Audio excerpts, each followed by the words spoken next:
안녕하세요. 지적재산권 25강에 대한 강의를 시작하도록 하겠습니다. 오늘 강의의 주제는요, 저작자 및 저작인격권이 되겠습니다. 오늘 목차를 보면 저작자와 저작인격권을 할 것인데요. 지난 강의 때 저작물에 대해서 했죠. 저작권의 객체인 저작물, 즉 저작물이라고 하는 것은 인간의 사상이나 감정을 표현한 창작물을 이제 저작물이라고 하는데, 오늘은 이러한 저작권의 주체인 저작자하고 그 다음에 저작권이라고 하는 그런 권리 중에서 저작인격권에 대해서 하도록 하겠습니다. 먼저 이제 저작자를 살펴보도록 하겠습니다. 저작자의 개념을 보면 저작자라고 하는 것은 저작물, 즉 저작권의 객체가 된 저작물을 창작한 사람이 이제 저작자가 되겠죠. 근데 이런 저작자의 개념이 대륙법계하고 영미법계하고 좀 다릅니다. 대륙법계 국가에서는 저작자인 경우가 저작자는 그 정신적 창작물을 한 자연인의 한정을 하도록 하고 있거든요. 그렇기 때문에 창작자인 저작자, 창작자만이 저작자가 되는 거죠. 그래서 이제 저작권이라고 하는 개념이 창작자의 권리다라고 이런 식으로 이제 표현을 하고 있습니다. 하지만 영미법계는 저작자는 정신적인 창작을 한 자연인에 한정되지 않고 저작물을 기획한 제작자, 즉 법인이라든지 단체라든지 이런 그 사람들도 이런 그 법인들도 저작자의 범주에 포함이 된다라고 이제 보고 있는 거죠. 그렇기 때문에 저작권의 개념을 복제할 수 있는 권리라 이런 식으로 이제 표현을 하고 있습니다. 우리나라는 대륙법계 국가이죠. 그렇지만 저작권법상 저작자의 개념과 관련해서는 영미법계처럼 자연인의 저작자가 자연인에 한정되는 게 아니라 법인도 일정한 경우 그 저작자가 될 수 있도록 이런 식으로 하고 있습니다. 그래서 우리나라는 대립법계 국가임에도 불구하고 영미법계, 저작자의 개념에 대해서는 영미법계의 그런 개념을 따르고 있습니다.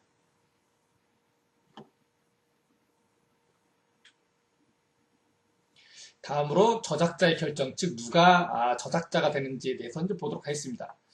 원칙적으로 저작물을 창작한 사람은 누구든지 이제 저작자가 될 수가 있죠. 하지만 스스로 이런 저작물을 창작하지 않은 자는 저작자가 될 수 없는 것은 이제 당연하죠. 이러한 저작자와 관련돼서 이제 문제가 되는 경우가 창작의 동인, 즉 원인을 제공한 사람, 이런 사람은 이제 저작자가 될 수가 없는 거고요. 그 다음에 조수도 이제 저작자가 될 수 없고요. 그 다음에 창작을 의뢰한 자도 저작자가 될 수 없죠. 그 다음에 감수자라든지 교열자인 경우에는 원칙적으로는 이제 저작자가 아니죠.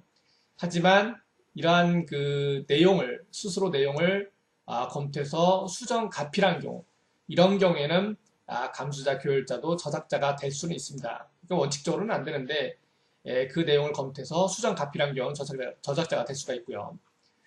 그 다음에 대자인 경우, 즉 다른 사람이 이제 대신 저작물을 완성한 경우죠. 이런 경우에는 일단은 그 표시된 자가 저작자로 추정하는 그런 규정이 있는 거죠. 하지만 실질적으로 저작자는 저작물을 창작한 사람이 저작자이기 때문에 실질적으로 그런 그 대작을 한 자, 이런 사람이 자신이 저작물의 창작자임을 입증을 하면, 즉 이런 그 반증을 들어서 입증을 하게 되면 이런 저작자로 추정되는 그런 게 추정이 번복될 수가 있죠. 그래서 그 저작자를 이제 바꿀 수가 있습니다. 그렇지만 기본적으로는 그 저작자로 표시된 사람이 저작대로 추정이 되기 때문에 이 추정을 깨야 되는 거죠. 복멸시켜야 됩니다. 그래서 추정을 깨기 위해서는 자신이 창작자라고 하는 그러한 그 사실을 입증을 해야지만이 그런 추정을 깰 수가 있습니다. 다음으로는 이제 공동저작물과 결합저작물의 저작자를 보도록 하겠는데요. 공동저작물이라고 하는 것은 2인 이상이 공동으로 창작한 저작물로서 각자의 이바지한 부분을 분리하여 이용할 수 없는 것이 이제 공동저작물이 되겠습니다. 결합저작물하고 공동저작물하고 큰 차이가 2인 이상이 공동으로 창작에 관여한 것은 맞지만 각자의 이바지한 부분을 분리해서 이용할 수 있는지 없는지 여부가 이제 이 공동저작물과 결합저작물의 차이가 되겠죠. 그래서 이러한 경우의 저작자를 이제 공동저작물의 저작자라고 이제 얘기를 하는데, 이런 공동저작물이 되기 위해서는, 즉 요건을 보면 2인 이상이 이제 창작에 관여를 해야 되고요. 그 다음에 창작에 있어서 공동관계가 존재를 해야 됩니다. 또한 단일한 저작물이 창작되고 각자의 기여분이 분리되어 개별적으로 이용하는 것이 불가능하여야 됩니다.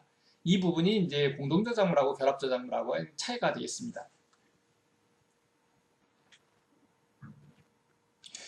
공동저작물의 저작 인격권 행사를 보도록 하겠습니다.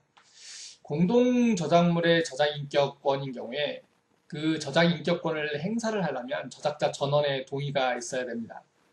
만약에 저작자의 동의가 없으면 안 되죠. 하지만 각 저작자는 신의 측에 반해서 합의의 성립을 방해할 수 없도록 별도의 규정을 두고 있는 거죠. 그러니까 무조건 다 합의를 요하는 게 아니라 각 저작자가 합의에 반해서 합의의 성립을 방해하는 경우, 그때는 이제 피치 못할 사정으로 이제 저작 인격권을 행사할 수가 있죠. 그렇지 않은 경우에는 합의를 요하는 것이다라고 하는 거고요.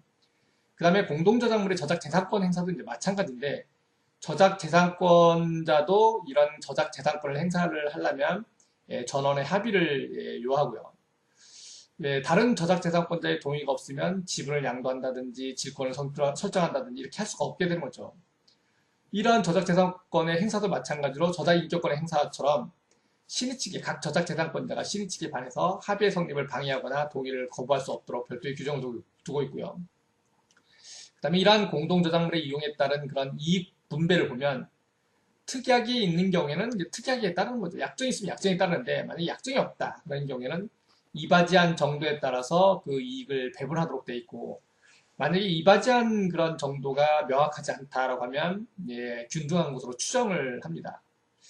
그 다음에 이러한 공동저작물의 저작자 중 1인이 자신의 지분을 포기한 경우라든지 또는 상속인이 없어 사망한 경우, 이런 경우에는 그 지분은 다른 저작 재산권자의 지분의 비율에 따라서 이제 배분되도록 하고 있어요. 예를 들면 갑과 을과 병이라고 하는 세 사람의 이제 공동 저작물의 저작자가 있다고 하고, 그 다음에 갑이라고 하는 사람의 지분이 예를 들면 뭐 30%, 그 다음에 을이라고 하는 사람이 지분이 30%, 그 다음에 병이라고 하는 사람의 지분이 이제 40%라고 했을 때, 갑이라고 하는 사람이 지분을 포기했다든지 또는 상속인이 없이 사망하면 이 30%의 지분을 을과 병에 이제 3대4로 이렇게 나눠가지고 배분이 되도록 한다는 것이 바로 이제 이 규정이 되겠습니다. 그 다음에 결합저작물의 저작자를 보면, 결합저작물이라고 하는 것은 여러 명의 저작자에 의해서 외관상 하나의 저작물이 창작된 경우에 이제 저작물을 말하는데, 즉 작품 전체의 창작에 관하여 저작자 사이에 이제 공동관계가 없는 거죠. 그래서 각자의 기여분이 분리되어 이용할 수 있는 게 바로 결합저작물이 되겠습니다. 이 부분이 이제 공동저작물하고 차이점이다라고는 이제 좀 전에 말씀드렸고요. 이런 경우의 저작자를 이제 결합저작물의 저작자라고 얘기를 합니다. 이런 결합저작물의 예시를 보면, 예를 들면 A, B, C, D 4인의 이제 저작자가 각자 이제 A는 민법 총칙, B는 물권법, C는 채권법, 그 다음에 D는 친족 상속법, 이런 것을 이제 집필했다고 이렇게 가정했을 때, 이런 경우에 이제 이 전체가 이제 민법이라고 했을 때, 이런 경우에 각자 부분이 이제 그 기여분이 분리 이용될 수가 있는 거거든요. 그래서 이런 경우에는 공동저작물이 아니라 결합저작물이 되겠습니다. 또 가사에 악곡을 붙인 경우도 이제 마찬가지죠. 그러니까 그 노래에 작곡한 부분하고 이제 가사 쪽하고 이 악곡을 붙인 부분하고 이제 이렇게 기여분이 분리될 수가 있죠. 또는 신문의 이제 연재 소설과 사파처럼 이런 식으로 이제 명확히 구분이 되는 거, 이런 게 바로 이제 결합저작물이 되겠습니다. 다음으로 이제 이런 A와 B가 창작한 외형상 한 개의 저작물이 공동저작물인 경우와 이제 결합저작물인 경우를 이제 비교를 해서 보면, 이건 이제 케이스 바이 케이스로 이제 나눠놓으면요. A가 작성한 부분을 이용하고자 하는 경우, 즉 A와 B가 있는데 하나는 이제 공동저작물이고 하나는 이제 결합저작물이라고 가정했을 때, A가 작성한 부분을 이용하고자 할 때 공동저작물인 경우는 A, B 둘 다의 허락을 얻어야 되죠. 공동저작물은 이제 전원의 합의가 요하는 거니까. 그 다음에 결합저작물인 경우에는 A 부분을 이용하려면 A의 허락만 얻으면 됩니다. 왜냐면 이 기업은 이 별개의 서로가 이제 그 저작권이 있는 거죠. 그 다음에 A가 작성한 부분을 제3자에게 양도하는 경우. 이런 경우에도 예, 그 공동저작물인 경우는 B의 동의를 조건으로 자기의 지분을 제3자한테 자유롭게 예, 양도를 할 수가 있겠죠. 불리하면 안 되고 이제 합의가 있어야 된다는 거죠. 근데 이제 결합저작물인 경우에는 B의 동의가 필요 없이 A가 스스로 예, 마음대로 양도를 하고 예, 할 수가 있습니다. 그 다음에 A가 4, 5, 70년이 경과하였지만 B의 4, 5, 70년이 경과하지 않은 경우 이런 경우에 이제 공동저작물인 경우에는 B가 아직 저작권인 B가 아직 그 4, 5, 70년이 지나지 않았기 때문에 B의 허락을 얻지 않으면 예, 이 전체를 이제 이용을 할 수가 없는 거가 되겠죠. 하지만 결합저작물인 경우에는 예, A의 4, 5, 70년이 지나갔다 그러면 그때는 이제 누구든지 자유롭게 쓸 수가 있는 그런 그 공용 재산이 되는 거죠. 퍼블릭 도메인이 되는 겁니다. 그래서 결합저작물하고 공동저작물에 이러한 차이가 있습니다. 다음으로 이제 업무상 저작물의 저작자를 예, 보도록 하겠습니다. 방금 전에 그 저작자의 개념과 관련돼서 영미법계하고 대륙법계를 이제 구분을 했습니다. 그리고 이제 우리나라는 대륙법계 국가임에도 불구하고 저작자의 개념과 관련돼서는 영미법계를 따른다라고 이제 말씀을 드렸고요. 이러한 대표적인 게 이제 업무상 저작물이 되겠습니다. 업무상 저작물이라고 하는 개념을 보면 법인 단체 그 밖의 사용자의 기획하에 법인 등의 업무에 종사하는 자가 업무상 작성하는 저작물을 업무상 저작물이라고 합니다. 즉 이러한 업무상 저작물을 이제 분석하는 요건이 되는데 이러한 요건을 보면 법인 등이 저작물의 작성에 관하여 기획을 해야 되고요. 그 다음에 법인 등의 업무에 종사하는 자에 의해서 이제 작성돼야 되고 그 다음에 업무상 작성하는 저작물이어야 되고 법인 등의 명의로 공표되고 그 다음에 계약 또는 근무 규칙에 다른 정함이 없어야 됩니다.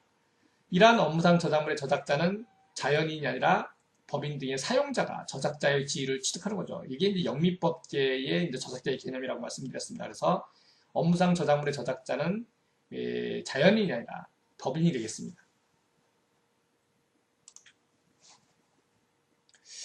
다음으로 저작인격권을 보도록 하겠는데요. 이제 저작권이라고 하는 것은 크게 저작인격권과 저작재산권이 있는데 오늘 강의에서는 저작인격권에 대해서 살펴보도록 하겠습니다.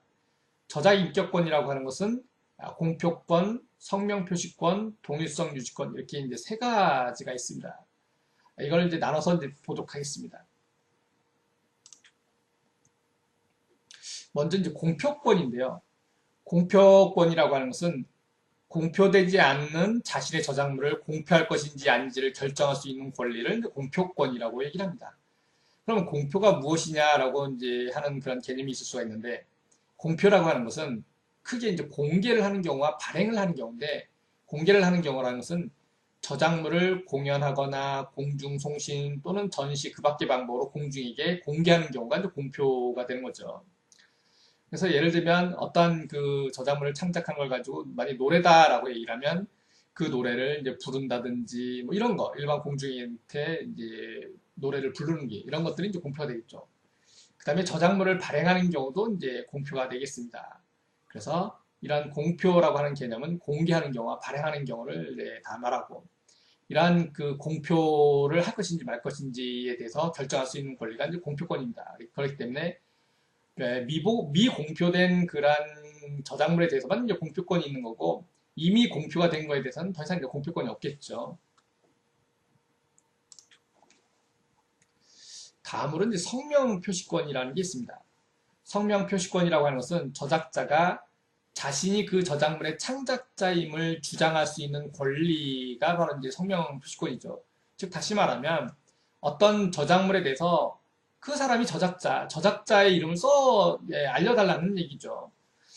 예, 하지만 이런 진달래꽃에 이제 진달래꽃이라고 하는 시가 있죠. 그 전 진달래꽃의 저작자가 우리가 일반적으로 많이 알고 있는 김소월이라고 돼 있는데, 근데 사실 이제 김소월이라고 하는 그 이름이 이게 이제 본명이 아니라 이제 이명이죠. 그러면은 그 진달래꽃이라고 하는 그러한 시를 어디다 게재를 한다든지 할 때, 그러면 성명을 반드시 김소월의 본명을 찾아서 해야 되느냐라고 하는 그런 이제 의문이 있을 수가 있는데, 이런 경우에는 굳이 그 김소월의 원래 본명이 이제 김정식인데 그 본명인 김정식을 찾아서 밝힐 필요는 없고 이명인 김소월로 표시를 하면 됩니다.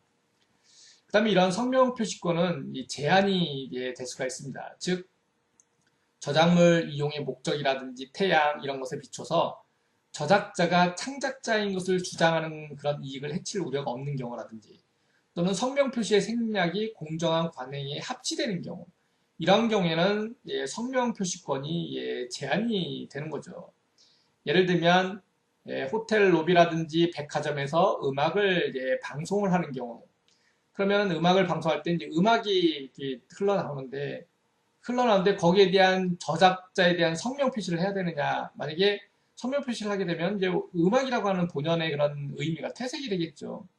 그래서 어떤 노래가 이렇게 나올 때 이거에 대한 작곡가는 누구고 작사가는 누구고 뭐 이런 식으로 이제 다 성명 표시를 하게 되면 조금 이제 문제가 있죠. 그래서 이런 경우에는 굳이 성명 표시를 하지 않아도 된다라고 하는 거고요.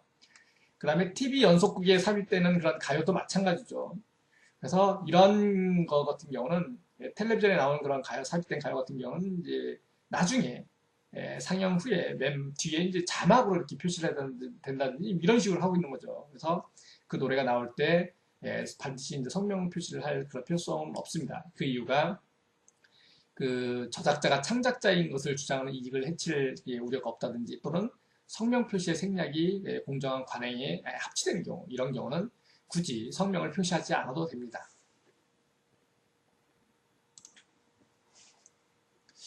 다음으로 이제 동일성 유지권이 있습니다. 아무래도 이제 저작 인격권이라고 하는 그런 개념에서 가장 중요하고 많이 문제가 되는 게 이제 동일성 유지권이 아닌가라는 생각이 듭니다. 공표권하고 성명 표시권은 아무래도 이제 비중이 좀 적겠죠. 그럼 동일성 유지권이라고 하는 것은 저작자가 저작물의 내용이라든지 형식 또는 제후의 동일성을 유지할 권리를 동일성 유지권이라고 얘기를 합니다. 이러한 동일성 유지권도 일정한 경우는 이제 제한이 될 수가 있는데 예를 들면 학교 교육 목적상 부득이하다고 인정되는 범위 안에서 표현을 바꾸는 경우는 동일성 유지권이 이제 제한이 됩니다. 그런데 그럼 여기서 표현의 변경이라고 하는 의미가 무엇이냐라고 이제 생각할 수도 있는데 표현의 변경이라고 하는 것은 어려운 표현을 쉽게 하거나 혹은 학생들에게 적합하지 않는 그런 반사회적, 반도덕적인 표현을 다른 표현으로 변경하는 것을 말하는 거지. 어떤 내용을 어떤 본질을 이제 바꿔서 이렇게 한다든지 또는 어떤 부분을 이제 싹둑 잘라먹는다든지 이런 경우는 동일성 유지권의 제한에 해당된다고 보지는 않겠죠. 표현의 변경이라고 보지는 않습니다. 그 다음에 이제 건축물을 증축, 개축하는 경우, 그 밖에 변형하는 경우, 이런 경우도 이제 동일성 유지권이 제한이 되고요. 그 다음에 특정한 컴퓨터 외에는 이용할 수 없는 프로그램을 다른 컴퓨터에 이용할 수 있도록 하기 위해서 필요한 범위 내에서 변경하는 경우도 마찬가지로 동일성 유지권이 제한이 됩니다. 또한 프로그램을 특정한 컴퓨터에서 보다 효과적으로 이용할 수 있도록 하기 위해서 필요한 범위 내에서 변경하는 경우도 마찬가지고요. 그 밖에 저작물의 성질이라든지 또는 이용의 목적 및 형태 등에 비춰서 부득이하다고 인정되는 범위 안에서 변경되는 경우도 동일성 유지권이 제한이 됩니다. 다음으로 이제 동일성 유지권의 침해 예를 보도록 하겠습니다. 대학의 논문, 현상, 광고와 같이 응모상의 제한이라든지 지면의 제약 또는 예산상의 고려 이런 것으로 인해서 원고의 일부를 삭제하고 발표하는 행위 이런 경우가 이제 그 동일성 유지권의 침해 예가 되겠습니다. 물론 이러한 경우에 미리 응모자인 저작자한테 양해를 구해서 허락을 얻어서 원고의 일부를 삭제하는 경우 이런 경우는 뭐 상관이 없겠죠. 그렇지 않고 일부를 삭제하고 발표를 한다 그러면 동일성 유지권 침해가 되겠습니다. 또한 이제 편집의 편리한 크기로 맞추기 위해서 일부 면이라든지 모서리를 잘라내거나 삭제하는 행위도 마찬가지로 동일성 유지권 침해가 되는 거죠. 이 경우도 마찬가지로 미리 저작자의 동의를 얻으면 상관이 없겠죠. 그 다음에 이제 나체화의 옷을 입은 것과 같은 효과를 얻기 위해서 그림의 소유자가 그 그림 위에 이제 색을 칠하는 경우도 이제 동일성 유지권 침해가 되겠습니다. 나체화라고 하는 그림을 그린 화가가 이제 저작자가 되는 거고요. 이러한 저작 인격권이라고 하는 것은 그 저작자의 일신 전속권이거든요. 그렇기 때문에 다른 사람한테 이제 넘어가는 권리가 아니에요. 그래서 이 나체화를 그린 화가가 저작 인격권 중 동일성 유지권을 가지고 있고 그 다음에 그 그림을 소장하고 있는 소유권자가, 소유자가 따로 있는 거죠. 이 소유자가 있다고 하더라도 이 저작 인격권의 권리는 소유자가 가지는 게 아니라 저작자가 가지고 있는 거죠. 그렇기 때문에 이 저작자의 허락을 얻지 않고 마음대로 소유자가 나체화라고 하는 그런 그림에 색칠을 하는 것은 동일소유권 침해가 되겠습니다. 그 다음에 옥에 설치된 조각품 등을 임의로 또는 다른 조각가의 도움을 얻어서 수선하는 일도 마찬가지로 동일성 유지권 침해가 되겠고요. 그 다음에 또 요즘 많이 일어나고 있는 게 이제 극장용 영화를 이제 텔레비전에 방송하는 경우인데, 극장용 영화를 텔레비전용으로 이제 재편성하면서 방영 시간이라든지 이런 것 때문에 극장에서 나왔던 그런 영화의 길이보다 좀 짧게 일부분을 이제 삭제를 하는 경우죠. 이런 경우도 동일성 유지권 침해가 되겠습니다. 물론 이런 경우에 그 영화에 대한 그 권리를 가지고 있는 영상 제작자의 동의를 얻은 경우는 그때는 이제 상관이 없겠습니다. 그 다음에 이제 노래 가사를 바꾸는 경우, 이런 경우에 그 바뀐 가사가 원래 가사의 본질적인 특징을 간득할 수 있는 경우, 이런 경우에는 동일성 유지권 침해가 되겠습니다. 하지만 전혀 별개의 가사를 붙임으로써 원래의 가사의 본질적인 특징을 간득할 수 없는 경우, 이런 경우는 이제 그 침해가 되지 않는 거죠. 그 이유가 새로운 저작물이 되기 때문에 그렇습니다.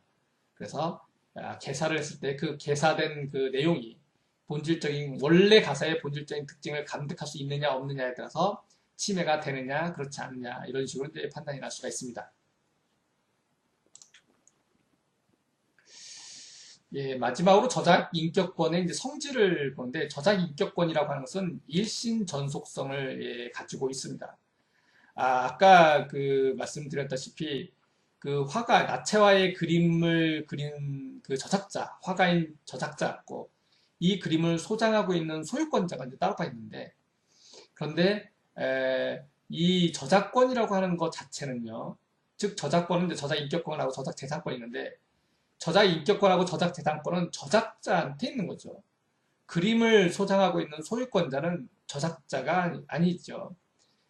그리고 그 중에서 또 저작 인격권이라고 하는 것은, 저작 재산권은 이제 다음 강의 하겠지만 양도라든지 이런 게 가능한데, 저작 인격권은 또 그게 안 되는 일신 전속성을 이제 가지고 있습니다. 그렇기 때문에 아까 그 나체화의 소유권자가 옷을 입히는 그런 모습을 나타내기 위해서 색칠을 한다든지 이런 경우는 이제 동일성 유지권 침해가 된다고 이제 말씀드렸고요. 그래서 이런 저작 인격권의 일신 전속성이라고 하는 것을 보면, 저작자가 사망하면 그와 동시에 소멸되는 권리입니다. 일신 전속성이기 때문에 저작자와 운명을 같이 하는 거죠. 법인 같은 경우는 이제 법인이 해산되면 저작 인격권이 사라지게 되는 거고요. 그 다음에 저작 인격권은 일신 전속성을 가지고 있기 때문에 타인에게 양도가 안 됩니다. 저작 재산권하고는 이제 차이점이 되겠죠. 저작 재산권은 타인에게 양도가 이제 가능한 거죠.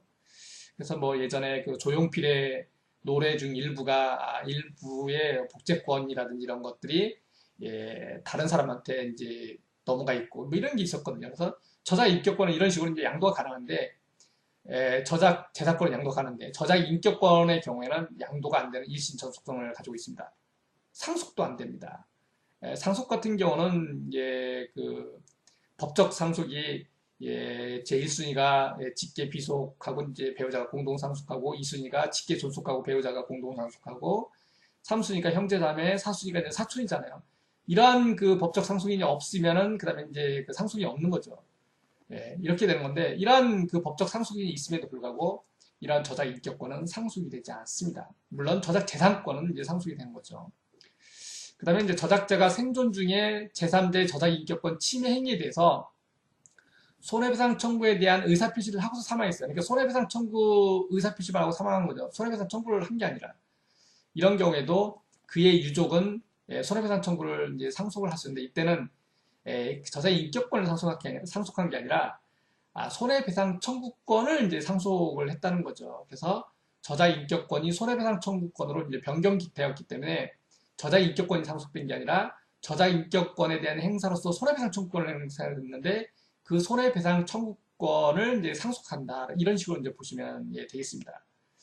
그래서 이제 오늘 강의는 저작자와 이제 저작 인격권에 대해서 했습니다. 저작자라고 하는 것은 아까 말씀드렸듯이 들었다시피 저작물을 이제 창작한 사람이 되는데 우리나라는 대립법계 국가임에도 불구하고 그 저작자의 개념에서는 영미법계 즉 자연인뿐만 아니라 법인도 저작자가 될 수 있는 그러한 개념을 따라서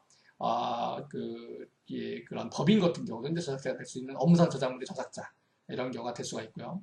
그다음에 저작 인격권이라고 하는 것은 공표권, 성명표시권, 동일성 유권 이런 게 세 가지가 있는데 이러한 저작 인격권은 일심 전속성이기 때문에 타인에게 양도도 안 되고 상속도 안 되는 그런 권리가 되어 있습니다. 오늘 강의는 여기까지 하도록 하겠습니다.